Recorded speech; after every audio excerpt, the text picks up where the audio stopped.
Wewe nini wewe? Unaumwa eh? Unanikataa leo? Baby, unajua kuna baby wewe. Acha utani bwana. Dada, huyu ni girlfriend wangu. Alikuwa amesafiri kwenda kusoma. Ficho. Kwa hiyo unajua ni utani. Wewe ficho nitakuzingua unajua. Girlfriend unajua na girlfriend una girlfriend kama mimi wewe. Lakini serious usinitaka kabisa. Sikutaki ndio. Lakini mimi nao hapa ni wewe wa zamani.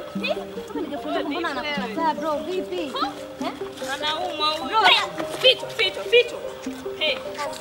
Life is change bwana, acha kuforce mapenzi. Sawa? Life is change. Vipi wewe? Sasa sikiliza, kama shida ni change mwenyewe nazo tu nyingi.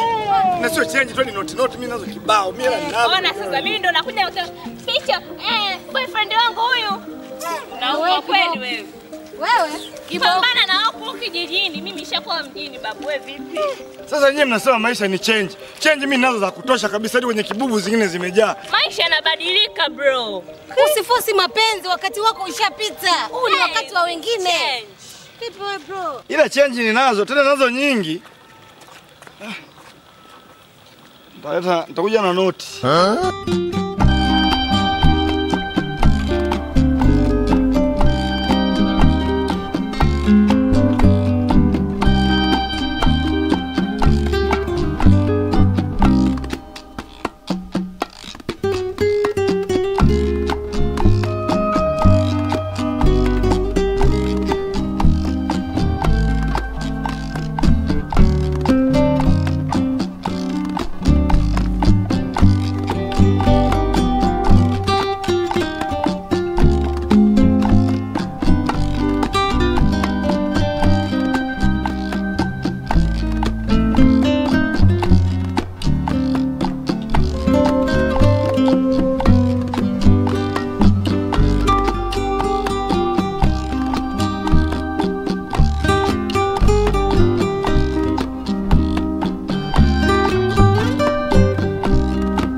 Dada. Naam. Shida nini? Kaka, tumbo linaniuma sana, limenibana, nahitaji msaada. Pole dadangu. Sasa uko pale unatafuta nini na wewe? Nilikuwa napita naenda hapo nyumba ya jirani hapo. Umeona sasa mimi nimekaa kule hadi nafikiria vitu vya kipumbavu kabisa kichwani. Dada anafanya vitu gani pale? Kumbe naumwa. Naumwa kaka, nina maumivu makali. Pole. Nyanyuka sasa. Sasa hapa unaenda wapi? Hapo mbele. Kwa Mwakijongo. Amka dada. Jikaze. Sasa ukisema hiyo inabidi uende hospitalini ili upone. Amka. Twende. Jikaze.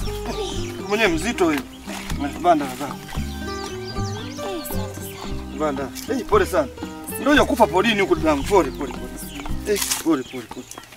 Taratibu. Utapona. Pole dada. Usipale mbele.